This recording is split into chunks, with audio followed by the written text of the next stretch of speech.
కనీస వేతనం 26,000 ఇవ్వాలని డిమాండ్ చేస్తూ భద్రాద్రి కొత్తగూడెం జిల్లా కలెక్టర్ కార్యాలయం ముందు సిఐటియు ధర్నా చేపట్టింది.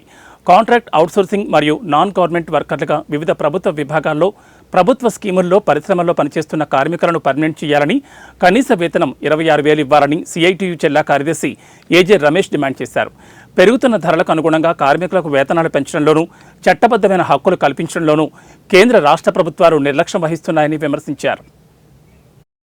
పనికి సమాన వేతనం, సమాన పనికి సమాన వేతనం కల్పించాలి. ఉద్యోగ భద్రతను, ఉద్యోగ భద్రతను, ఉద్యోగ భద్రతను, ఉద్యోగ భద్రతను కాంట్రాక్ట్ కార్మికులందరికీ పిఎఫ్ వెంటనే, ఈ పిఎఫ్ వెంటనే, పిఎఫ్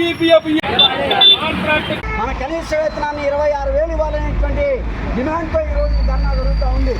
దీంతో పాటు కాంట్రాక్ట్ కార్మికులందరినీ, అవుట్సోర్సింగ్ కార్మికుల్ని, నాన్ గవర్నమెంట్ ఎంప్లాయీస్ అంటే ప్రభుత్వ శాఖల్లో మనం పనిచేస్తున్నాం, స్థానిక సంస్థలుగా ఉన్నటువంటి మున్సిపాలిటీ, గ్రామ పంచాయతీలో మనం పనిచేస్తున్నాం, నాన్ గవర్నమెంట్ ఎంప్లాయీస్ కింద వస్తాము.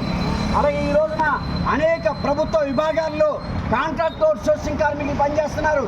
ఇదే జిల్లా కలెక్టర్ కార్యాలయంలో అనేక విభాగాల్లో ఈరోజు కాంట్రాక్ట్ అవుట్సోర్సింగ్ కార్మికులు పనిచేస్తున్నారు. వాళ్ళందరూ కూడా నాన్ గవర్నమెంట్ ఎంప్లాయీస్ కింద వస్తారు. మున్సిపాలిటీలో పనిచేసే వాళ్ళు నాన్ గవర్నమెంట్ ఎంప్లాయీస్ కింద వస్తారు. గవర్నమెంట్ హాస్పిటల్లో పనిచేసే వాళ్ళు నాన్ గవర్నమెంట్ ఎంప్లాయీస్ కింద వస్తారు.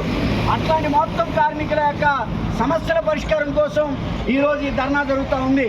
కానీ ఇవాళ కాంట్రాక్ట్ పద్ధతిలో, అవుట్సోర్సింగ్ పద్ధతిలో పనిచేసే అందరినీ పర్మనెంట్ చేయాలని చెప్పేసి మనం డిమాండ్ చేస్తుంటే, ప్రభుత్వం రకరకాల పేర్లతో డైలీ వేజ్ వర్కర్లని, బేస్ రేట్ వర్కర్లని, అలాగే హైర్ అండ్ ఫైర్ పద్ధతి కింద వర్కర్లని, అలాగే టెంపరీ వర్కర్లని రకరకాల పేర్లు